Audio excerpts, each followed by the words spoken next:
friends. Welcome to the Creative Impact Podcast. I'm your host, Rachel Caldwell, and I'm so happy you're here. Each episode, I take some time to chat with fellow artists about life, faith, and the impact of the arts. You're listening to episode 122 of the Creative Impact Podcast. I'm so excited to share this conversation with you today with our guest, Misty Lown. Misty is the founder of More Than Just Great Dancing, which is a licensed dance studio affiliation program that positively impacts more than 120,000 dance students around the globe each week. She's also the founder and president of Misty's Dance Unlimited, which is named one of the top 50 studios in the nation by Dance Spirit magazine. And she's the founder of A Chance to Dance Foundation, which is a 501c3 nonprofit focused on providing need-based scholarships for dance. She's also the owner of Youth Protection Association for Dance and the author of the book One Small Yes, which is an Amazon #1 bestseller. Misty is an entrepreneur, a business coach, a speaker, and she has so much practical wisdom to share with us today. She shares a bit about how she followed her calling to start a dance studio and then to learn and grow that business, and then discovering her love of helping other leaders grow. We really dig into some of the realities of business, some of the pain points, things like learning to delegate and growing in our discernment and wisdom and decision making. I loved getting to chat with Misty about her book, One Small Yes. As I've been listening back in the editing process, I feel like this is a message that I need today, and I hope that it's something that will inspire you and encourage you as you continue to pursue your calling. As you listen, I'd love to hear your thoughts on the episode. You can reach out via social media at Creative Impact Podcast, or you can leave a comment or a question in Spotify now. So would love to hear from you, and I hope you enjoy this conversation with Misty Lown.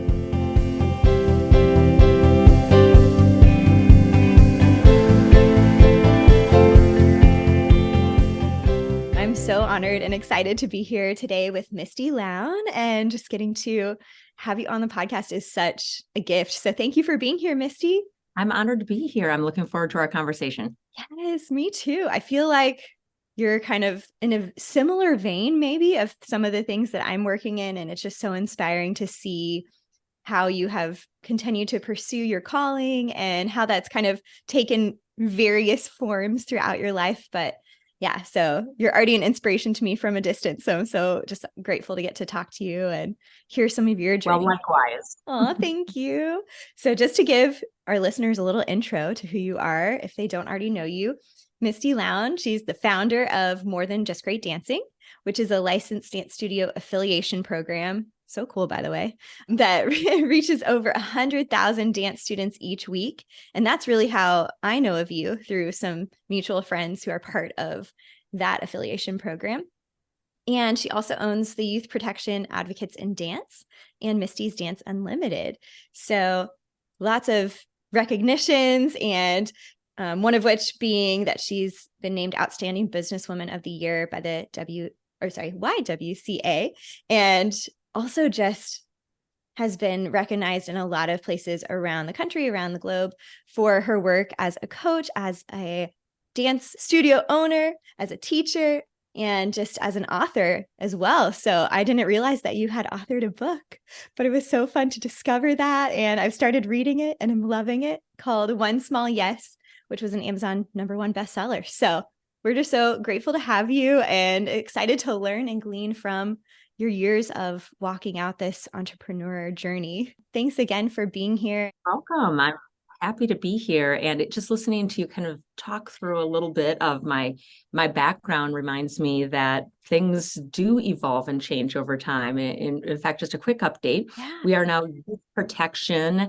Association for Dance. So, it's exciting just to see and reflect how you just start in one thing. I was a dancer, still am a dancer, of course, but how that has layered and moved and changed over the years. So I'm excited to revisit some of that journey through this conversation today. Yes. And you have such a beautiful family. Do you want to share a little bit about your family and kind of that element of your life? I would love to. So I'm married to my high school sweetheart, Mitch. We met in math class, and Oh, I like to say he's the reason I didn't become a mathematician, because I was more interested in trying to get maybe, his attention, and that conversation started than I was in what was happening in math. And ironically, now I do a lot of math in my job, running several businesses. I So can it's imagine. Yeah.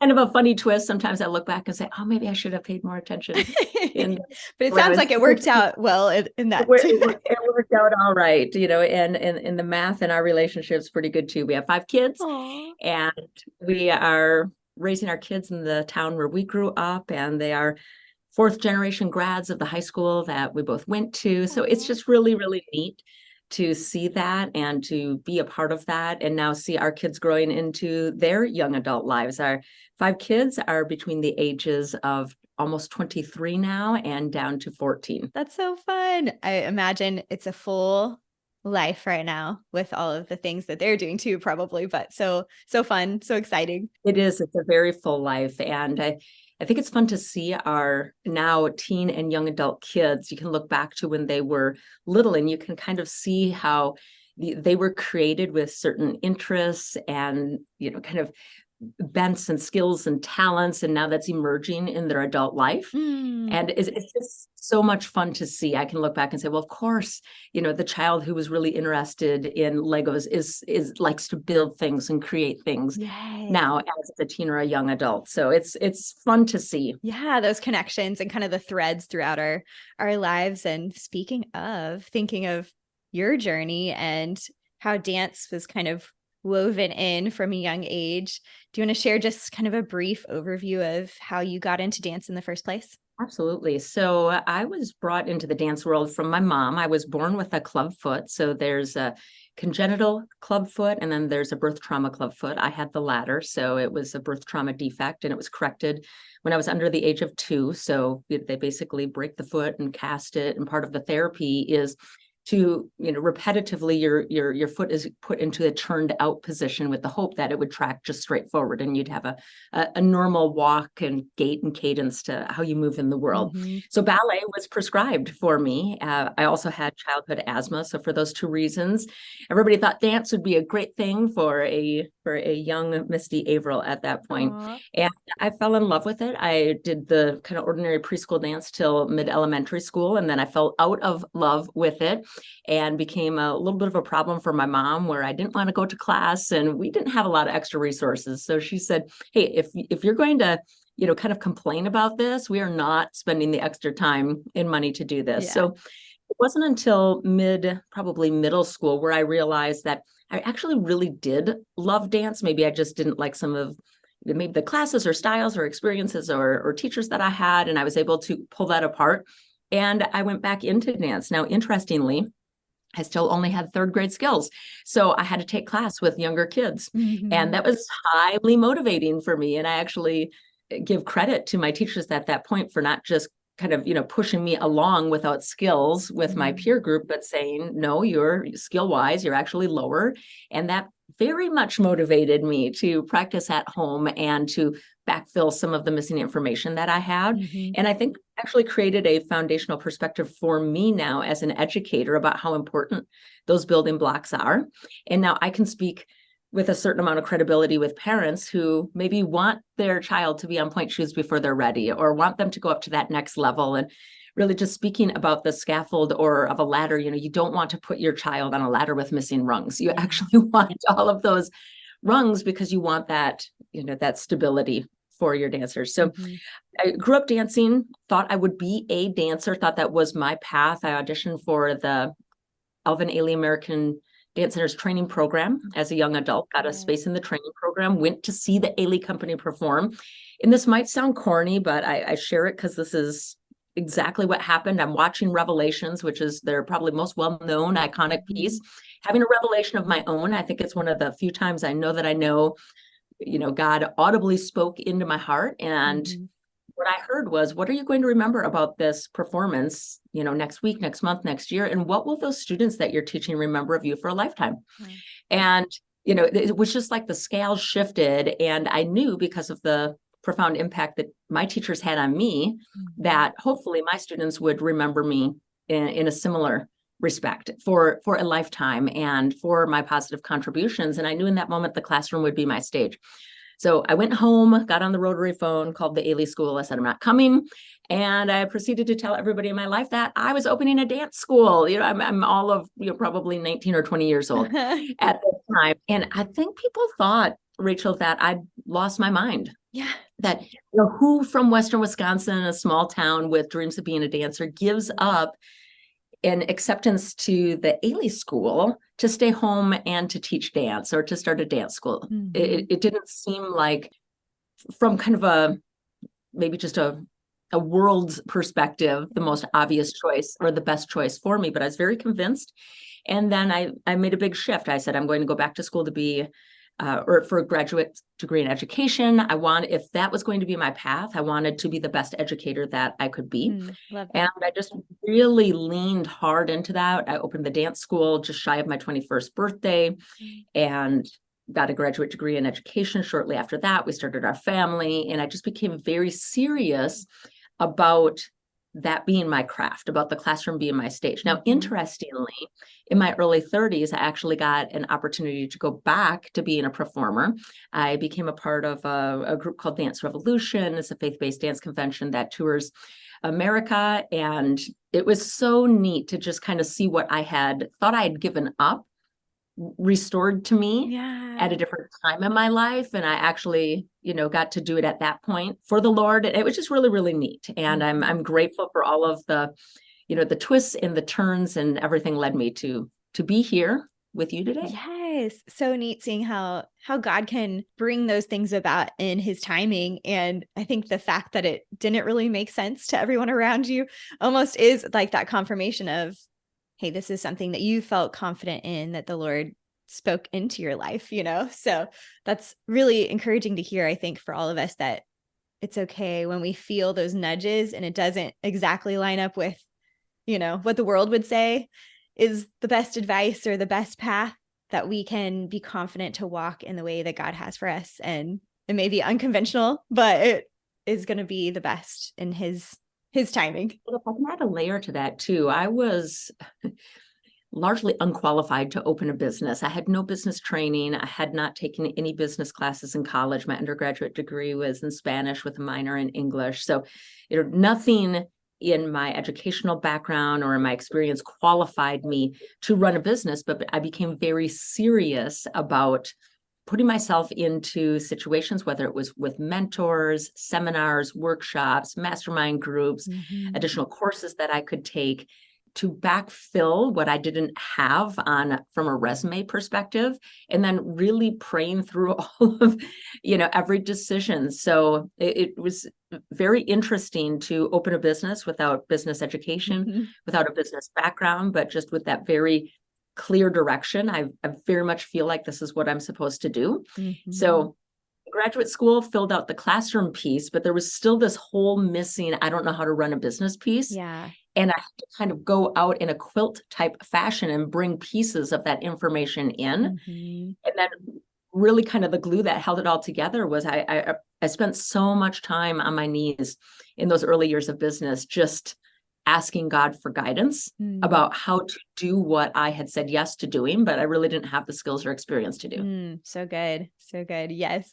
And thinking back to your 21-year-old self, starting your first business, did you have any thought in your mind of starting more than one business and becoming more of an entrepreneur and continuing? Did you have maybe vision or passion for some of the things that you've started since then?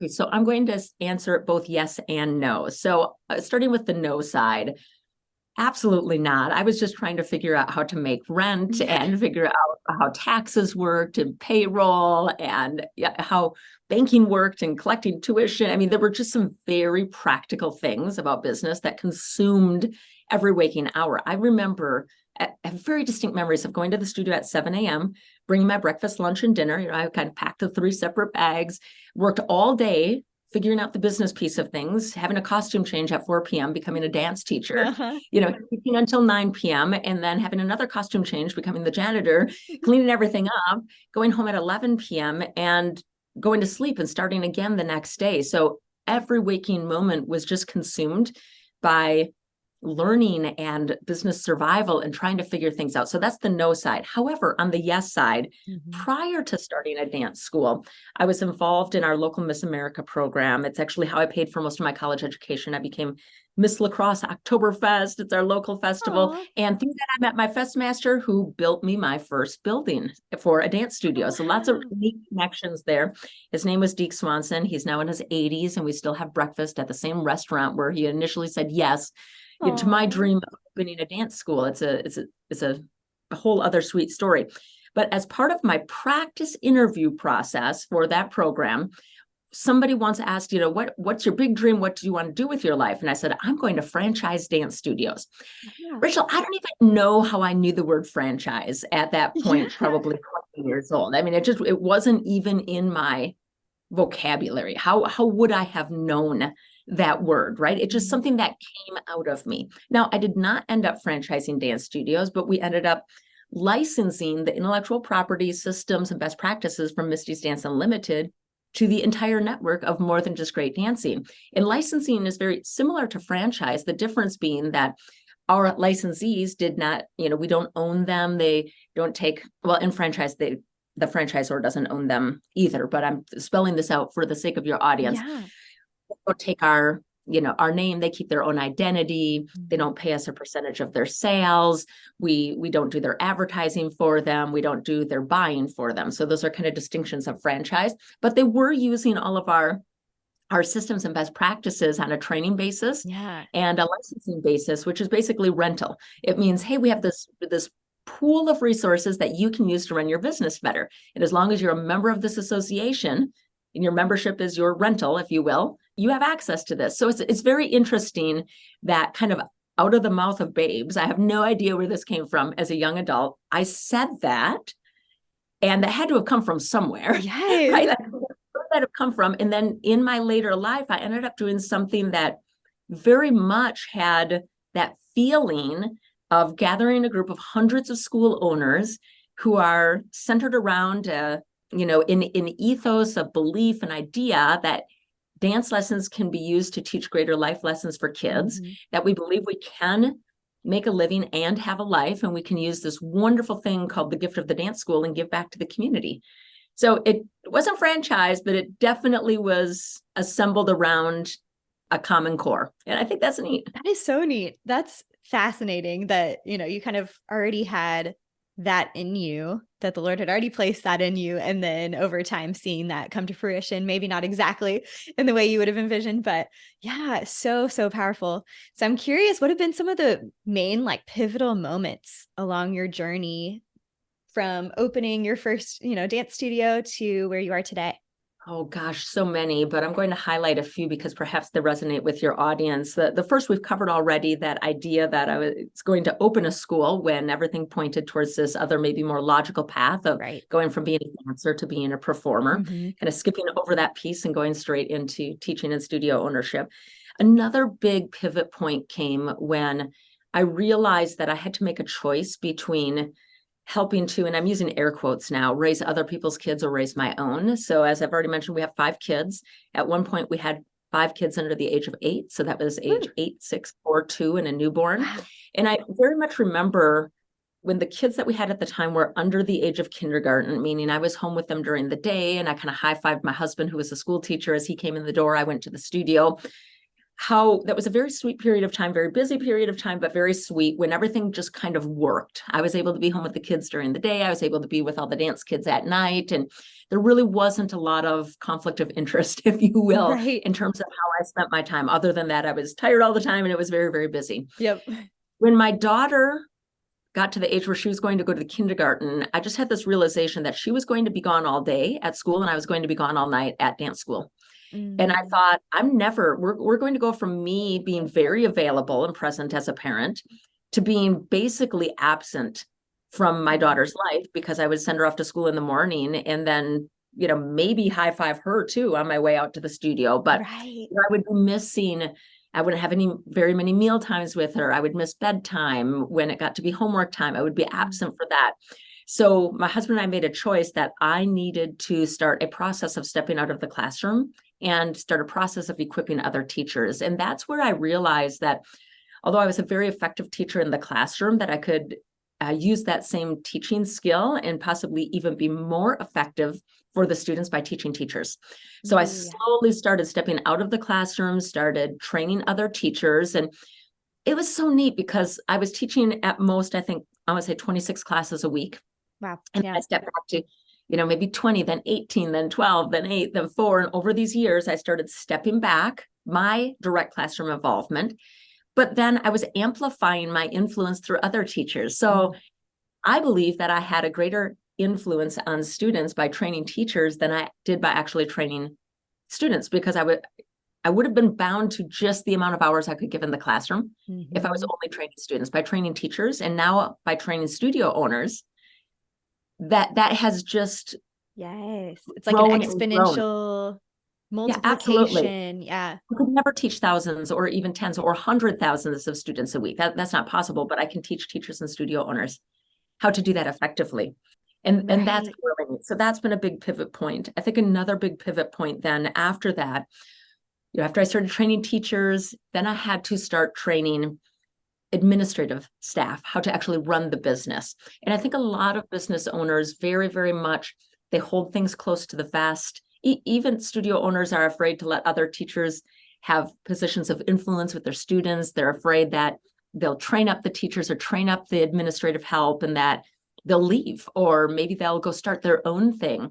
And I so remember hearing a quote from Dave Ramsey once, who said it would be better to train people and have them leave than to have them untrained and stay. That's so true. And I thought, that is so true. And I think God has constantly and graciously done a work in my life over years to allow other people to have the confidence to allow other people in our studio and in the other businesses that we've started to be the leader, to get the praise, to have the influence, to learn the skills, to make decisions, to have responsibility, and to just understand that it's literally not possible to have the influence that I believe I've been called to have through the skills and mission I've been given on my own. Yes. It will be so limited if I attempt to hold it all myself with tight fist hands. But when I invite other people into co-labor around us and I trust them and I equip them, that we can actually have a much, much greater influence and impact together than I could ever have alone. And that's just a constant, I think, lesson or a pivot, if you will, in my thinking. Yes. About how to approach the work. Right. Yeah. It's really hard to, in a sense, let go of, I guess, at least perceived control, and let other people take on that responsibility for sure. And I'm just curious, were there any pain points when you were kind of releasing control of, especially the administrative side of the business, that you felt like were the biggest maybe hurdles to get into that process? Yes, and I can definitely share, and they're all my own hurdles, but perhaps some of your audience can relate to this. When you first let somebody else do it, two things are going to happen. Either it's not going to be done your way, or it's not going to be done to the level that you expect, because they're just learning, right? If you think of a child and you're teaching a child how to help with a household task like sweeping or helping with the laundry or doing the dishes, it won't be done to a mature level or an experienced level right away. And I think so many times in our rush, we think, well, I'll just do it myself. It's just easier to do it myself. And there's a version of that in business. If you teach somebody how to develop a program, how to make a decision about pricing or refunds or customer service, or how to do accounting or journal entries, and the list goes on, it will not be done at an experienced expert level the first time you hand that over. And we have to really have an amount of patience and trust and self-control to look at that junior effort, that novice effort, and say, that's okay. I too did not know how to do this the first time I did this. And I have to remind myself that they're probably in their first attempts doing it better with my training than I did without any training the first time I attempted this, and to have grace for those early efforts. And then Yeah. also to understand that when you do really relinquish something, that maybe it just will not be up to the way that you did it for a certain period of time, but that the trade-off that you get. So for me, the time that I got at home, which has in theory eternal impact, the amount of time that I was able to spend with my own children, for the short-term trade-off of maybe things not being the way I expected or the way I did it for a short period of time until the team gathered their skills or they caught up to speed, or it was able to be done the way it used to be done effectively without my direct involvement. That trade-off is okay, but there is a short-term trade-off that you have to be okay with. Yeah. So well said. So I'm imagining, just knowing from my own experience as well, when you get into a new area, a new venture, there's definitely that sense, like you said, maybe I'm not qualified for this, or I don't know the skills I need to know. And it sounds like you were pretty quick to say, I just need to fill those gaps and learn and continue to grow.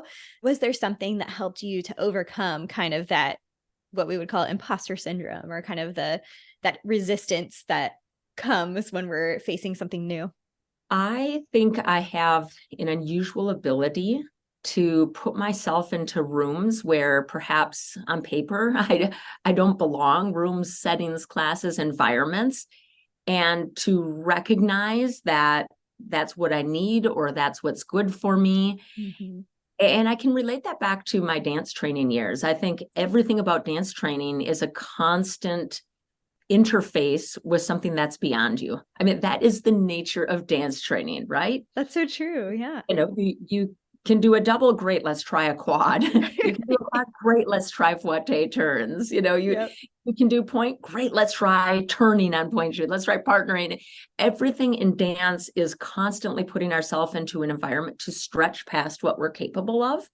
So I tried to kind of harness some of my experience with that, which felt normal and okay, and apply that into the skills that I needed in a business sense, and to put myself into environments to take, that next level class or to try that next level skill and just say, hey, not different than pirouettes. This is not different than, whatever hard thing I had tried in dance. So for me, that was really helpful to somehow reflect back and say, I actually know how to learn. I actually know how to put myself in environments where things are hard and difficult. And I actually know how to put myself on stage. I know how to go improv and try something new and be uncomfortable. So that's been really helpful. And Rachel, I'm going to apply that to something, you haven't asked a question about this, but it relates, I think, closely to what we're talking about. When I was spending all my time teaching, I had no problem constantly correcting students, right? Pull up, shoulders down, arms like this, use your sock, point your toes, what's your dress code? No problem. But somehow in adult to adult relationships or peer to peer or studio owner to teacher, I had more difficulty correcting. I don't know why, but what came very natural to me as a teacher, I have found very difficult as an adult in a peer-to-peer relationship. And I have found that to be a very common trait with studio owners and directors. It's just, I don't know if it's that we don't want to break relationship, we don't want to offend, we're not sure how to say things, but we find that difficult. So I also, when I find myself unsure about that, I just reach back into my prior experience in dance. And I say, I'm still a teacher. I'm just teaching adults now. This is just a teaching moment. I just have to put on my teacher hat and do what I know how to do, which is help somebody who's struggling with something to see how they can learn something new or do it better or stop making the same mistake or increase their confidence. So I think this dance has helped me in both ways, too, in my own learning and growing and how I can actually help others, because it is a really odd thing that adults have a hard time giving feedback to adults. And we have very little difficulty doing that as teachers. Yeah, I hadn't really ever thought about that it really is the same concept, but we do seem to think of it totally differently for some reason. So I love that idea of pulling from our past experience, pulling from, our own dance training, and how can that apply to, and saying like, really, we do have these skills, or I have learned a lot of these skills, may just need to be applied in a different way. Rachel, I'm thinking of one other way that dance has helped me step into those rooms where maybe I would otherwise have imposter syndrome or feel like I don't belong. Yes. And I think stage and performance experience gives me a sense of, hey, it's showtime. I'm putting on my costume. In some cases, I'm, dressing up in my business clothes and I'm going into this room and it's showtime. And I'm going to walk in with confidence and my head held high and my posture straight. And I am going in there and I'm playing the part of a business person and a student. And that has also helped me a little bit. And I think I can credit that to my experience with dance as well. There were certainly many times when I had to go into a stage or even a classroom where I thought, I'm not 100% sure, but I know how to, put my shoulders back and stand up and project a confidence and, let the experience catch up. So good. Love that. So practical too. Like sometimes we just need to get on stage and it's okay. Put on the costume for sure. Exactly. So I know probably a question you get a lot and all the time is, how do you do it all the things, with motherhood and running businesses and speaking, coaching, all of those things. And what I love that I've read in your book so far is just your focus on creating routine, creating systems in your life to help make that possible in a way. And that it is, like your book is called One Small Yes at a Time. So something that you mentioned, the idea of like pruning and prioritizing, think that's huge. And then this quote I was going to read real quick really stood out to me. I was like, I love this as sort of something to remind myself as well, that not all good things are great things. Not all great things are God things. And not all God things are right now things. And that's great advice because it's hard to, I think, sometimes we maybe don't slow down long enough to think about, is this the best yes right now? Is this really the right timing for this too, even if it is a God thing or a great thing? So I would love to just hear your thoughts on maybe that quote. And then also, are there rhythms? What are some of the rhythms and routines that you've developed to help make this possible, this lifestyle? Oh my goodness, there's so many great questions and things that we can explore in there. But perhaps first I can start with how we came to the idea of One Small Yes as the book, because it really was an answer to the question that you're asking. How did you do this, meaning all these things, or how do you do all the things? And I had been asked that a lot. By the time we looked like a quote unquote overnight success that had been 15, 20 years in the making. Where love the overnight. Yeah, exactly. Listeners, we're doing our air quotes together here. We're mirroring each other. But I think that happens a lot. By the time something is noteworthy or recognized as a success, it kind of looks like, wow, where did that person come from? Or where did that thing come from? And it creates a lot of attention. But the reality is it was years and years and years of small decisions, or in the case of the way I presented in my book, small yes decisions. It was the yes to actually go down this path. It was the yes to go get more business training. It was the yes to hire and trust people. It was the yes to step more and more out of the classroom and then out of the business, which freed up time to go pursue other activities like founding More Than Just Great Dancing, and then eventually acquiring Youth Protection Association for Dance. So it was all of those small yes decisions. And the reason why we decided to frame the book that way was because if people would look where they are, maybe sitting in their life, perhaps working for somebody else or not following their dream or their calling, and they look at, what they would perceive as my accomplishment, the gap between where they are having not yet started and where I am having 2 decades plus of experience of saying yes probably looks too far, and maybe it's actually discouraging and not encouraging. You're like, oh, I could never do that. Look at, I could never build an association or have an influence on 100,000 people a week. I can't do that because I'm still over here just thinking about how to start. So we wanted to write that book about how you can make small yes steps, and over time it will lead you not only closer toward your calling, because you're operating in that, you're building skills for it, you're taking chances with it, you're stepping out in faith around it, but it's also compounding. So you're building from strength to strength and from skill to skill and network to network. So it compounds over time. So that's why we started that. But along the way, to reference your question about the quote, I have definitely had times where I've said yes to too many things, said yes to all the things, and I've really had to work on my discernment about is this a good thing or a great thing? Is this a great thing or a God thing? Okay, great. It's a God thing. I feel like I'm really called to it, but is it a right now thing? I have a list of God things that I feel like I'm called to. On the back of my door, I'm gesturing here. I know you can't see it, but there's a list of, 8 things that I feel like I will contribute toward or be a part of or create someday, but they're not now things. They're not now things with 5 children between the age of 14 and almost 23. They're not now things where I have, responsibility for what I have responsibility for right now. And that's taking me time to develop a discernment and a discipline around that. And Rachel, I think the last thing I'll say, because you mentioned systems and discipline, I've really had to develop a better relationship with time. I think as a creative, I'm a bit time blind. I think, I look at a day and everything's possible and all the things can be done. And it's like trying to put, my sister would say, a 10-pound ham into a 5-pound bag. Like it's not going to work. So I've had you're reading my mail too. That's exactly. I've had to develop a better sense of realism around the limits of a day, a better patience with that, and a better discipline to just say, what are the things I have to put into my day?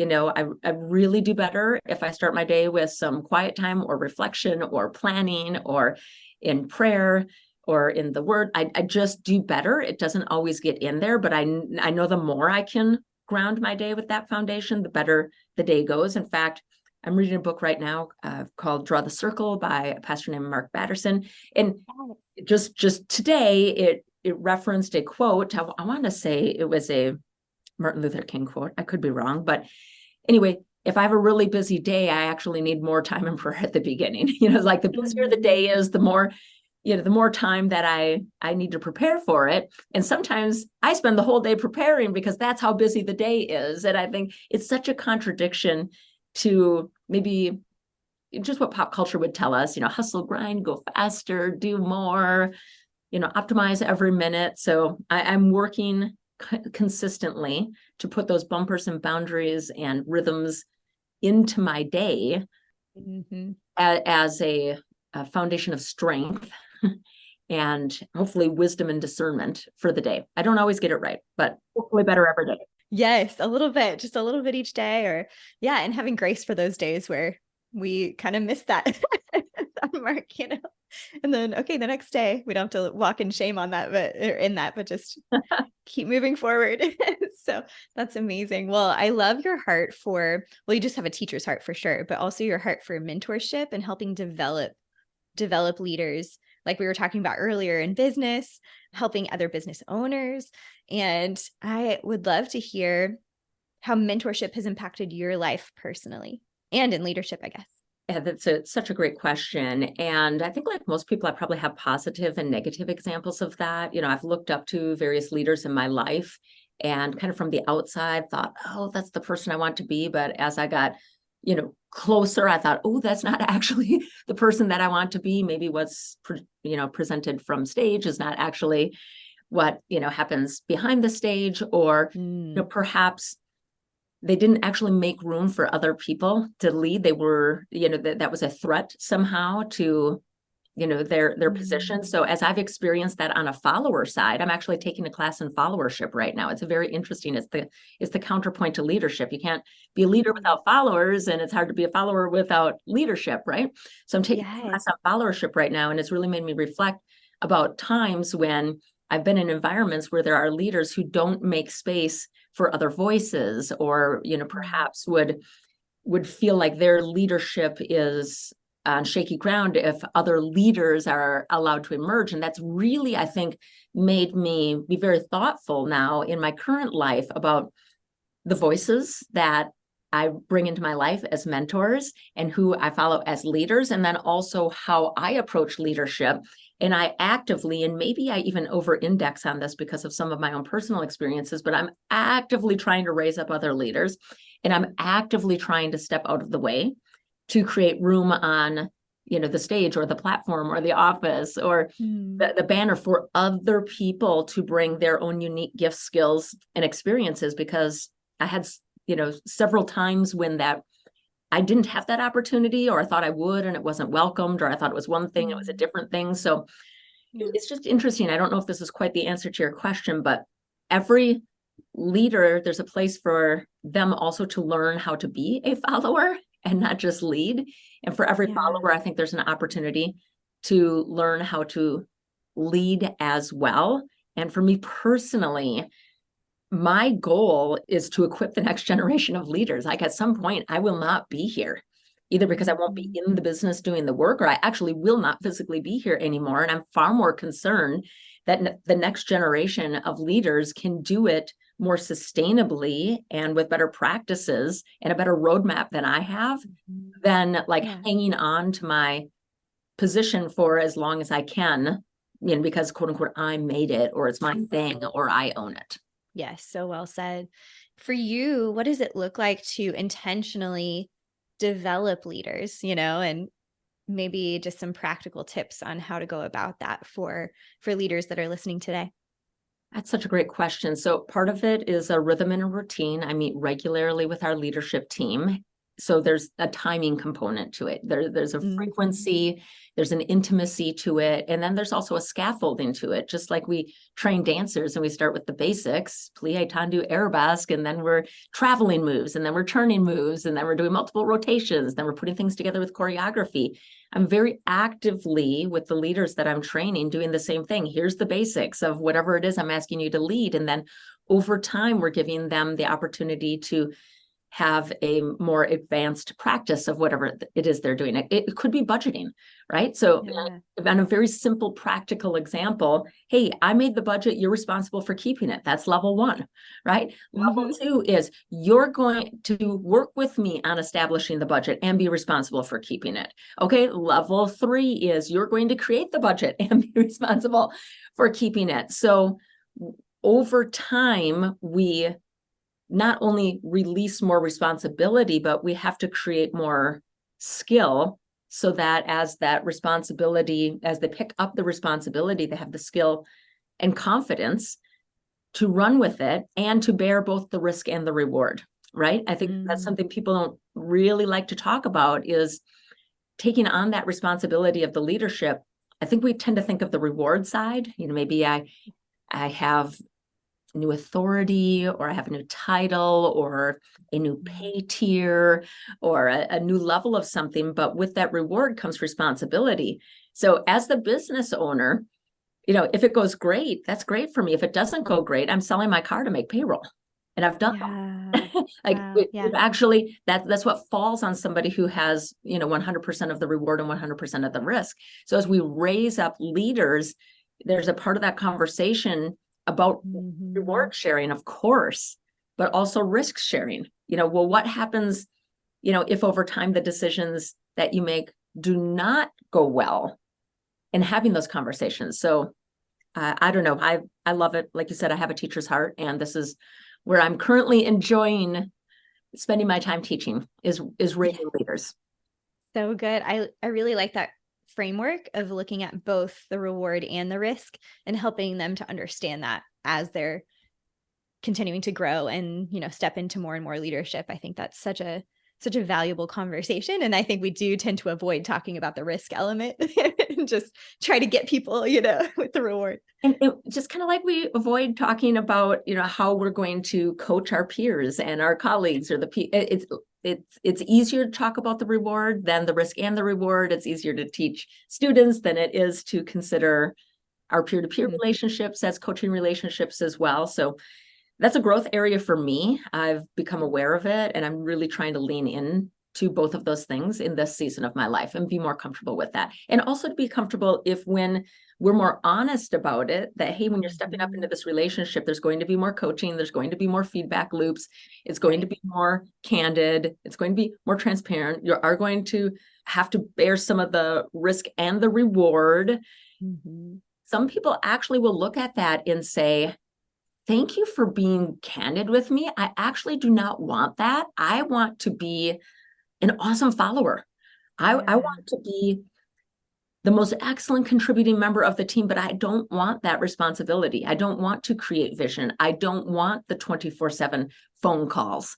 I don't want to be the one taking, doing the 10 p.m. work because it wasn't done by somebody else and that's okay. Yeah. So I think being more open about that and less just glamorizing of leadership, it would be healthier for everybody in teams. Yes, yes, I agree 100%. I love that so much. I would love to hear, are there any pieces of advice that you've received along your journey so far that have just really stuck with you? Well, that's such a great question.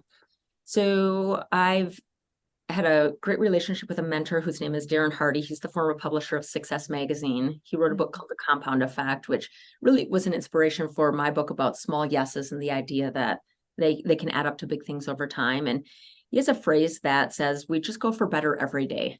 And I love that idea that if we look at a day or we look at a part of our life or a relationship or a skill or a discipline, we're just saying, hey, how can I be just, a bit better in that area, a bit more consistent, a bit more patient in my response, a bit more gracious with myself. And what I think is so empowering about that is, life is so busy. I can't do 100% better in any area of my life, or I could do it for maybe a day, right?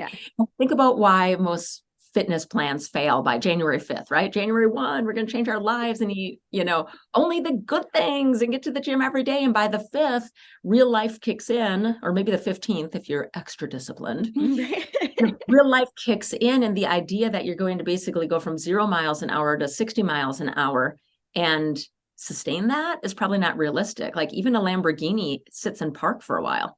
Like a Lamborghini doesn't drive it over 100 miles an hour at all times. It has to brake to turn corners and eventually it has to stop for gas. So like even the most high performance machines are not running at 100 miles an hour all the time. So the idea that when we want to improve something that we would just go all in and be able to stay there, I think sets us up for failure. So I love that idea of, hey, just survey your life and where can you maybe for the next 30, 60, 90 days say, I want to get better in this area. And let that skill and discipline accrue. So you actually get some momentum there and you say, hey, maybe it's just with sleep, right?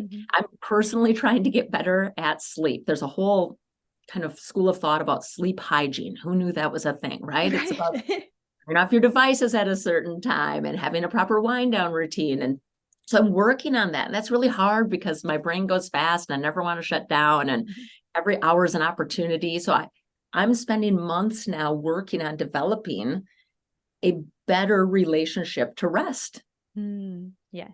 And I feel like I'm finally getting some ground there. And when I feel like that has enough momentum where I'm not going to have to babysit my sleep habits every day, there'll be actual habits, then I'll shift my eye over and say, okay, what else in my life could use some consistent attention? So hopefully that helps somebody who's listening. For sure. For sure. And I would love to let you share just a little bit more about some of the offerings that you have with more than just great dancing and speaking and consulting, just so people know kind of what is out there and that they can get in touch with you about, which we'll definitely give that information out at the end as well.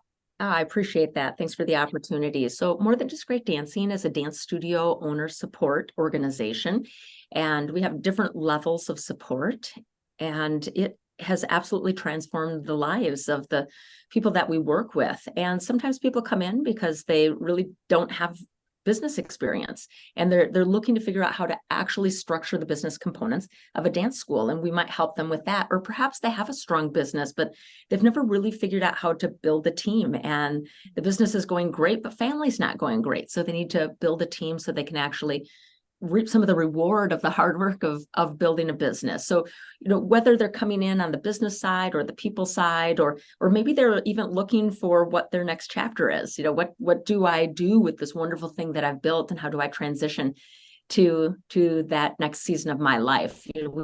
Wherever they are, we can help with them. We kind of call that the three pieces or the 3 stages of a studio owner's life: building the business, building the team, and then transitioning to whatever's next. So we can definitely help with that through More Than Just Great Dancing.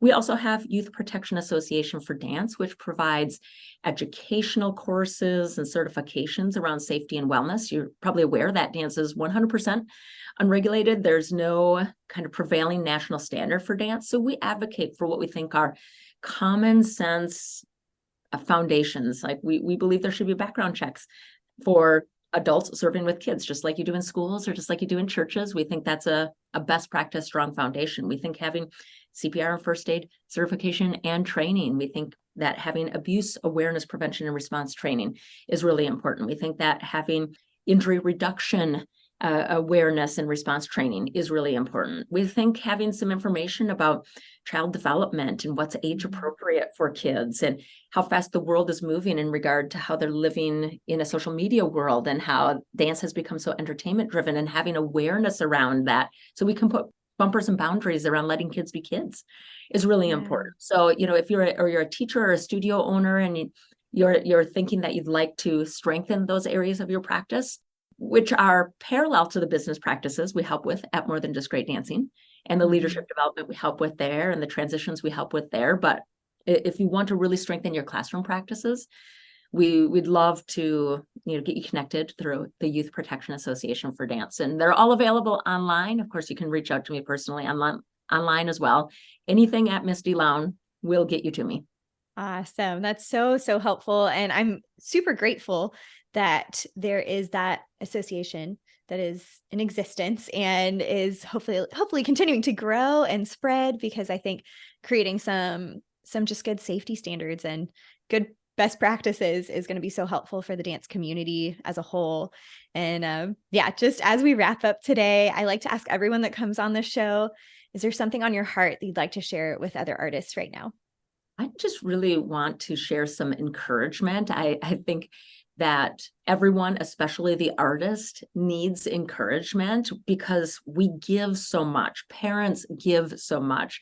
Artists create that. That's a form of giving. It's something that's inside of us that comes out. So we are, to such a high degree, if you're a creative, if you're a leader, if you're a parent, constantly dipping our own well. So I just want to encourage you that you're made the way you're made for a reason. You're creative for a reason. You're leading for a reason, or you're contributing and following for a reason. So be encouraged. Your work matters.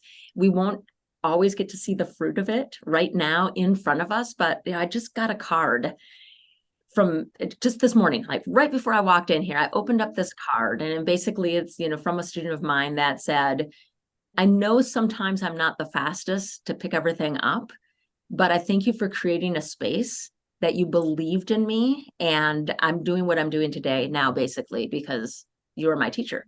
Wow. How cool is that? And sometimes it takes a decade to get a letter like that. And you might also not get the letter. You might not see that, until we're on the other side of this life. But just be encouraged. You're made the way you're made for a reason. Take care of yourself, continue to fill your own cup so that you can continue to pour out to others, and just know that it matters, even if you don't always see it in the moment.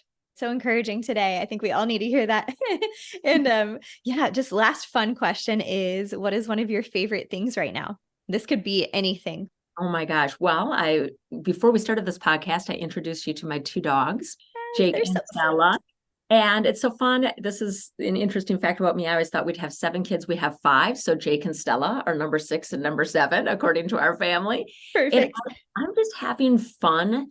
I feel like a kid when I'm with my dogs. I grew up with dogs. I feel like I'm a kid with them when I'm with my dogs. And honestly, this might sound silly, but I think they're such a good reflection of God. Like, they're always happy to see us. They're always patiently waiting. So easy to forgive. They're super fast to forgive, for sure. There's so many great qualities about dogs. I just think, man, maybe my daily prayer should be make me a little bit more like my golden retriever. I love it. More of those qualities in my life, Lord. Yes, such a great answer. And just one more time, can you let us know your website so people can connect with you? Yes, thank you. morethanjustgreatdancing.com and ypadnow.com. Awesome. Sounds great. And I'll include those links in the show notes as well, so people can just go there and click on it if it's easier that way. And just so thankful for you, Misty. Thank you for sharing from your experience especially these past couple of decades, with entrepreneurship and leadership. And I'm just so inspired by the work that you're doing. So just want to bless you and just pray that God will continue to just encourage, inspire, uplift you as you continue forward in your journey. Thanks, Rachel. I appreciate you and your work and looking forward to see how that grows as well.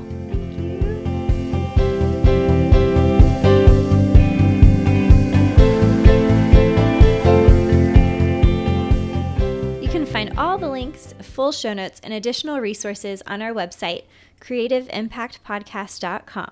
If you're interested in supporting the show, some great ways to do that are to share it with a friend, to rate and review wherever you're listening, and then also if you're interested in giving financially, you can check out our Patreon community where you get bonus content each month and have a special part in helping make this podcast possible.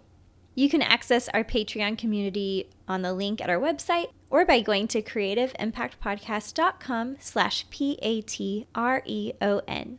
Thank you all so much for listening to the Creative Impact Podcast. The music for the show was produced by Michael Cash. Until next time, remember that you were designed to create. You were made to inspire. Continue living with purpose and making an impact. I'll see you next time, friends.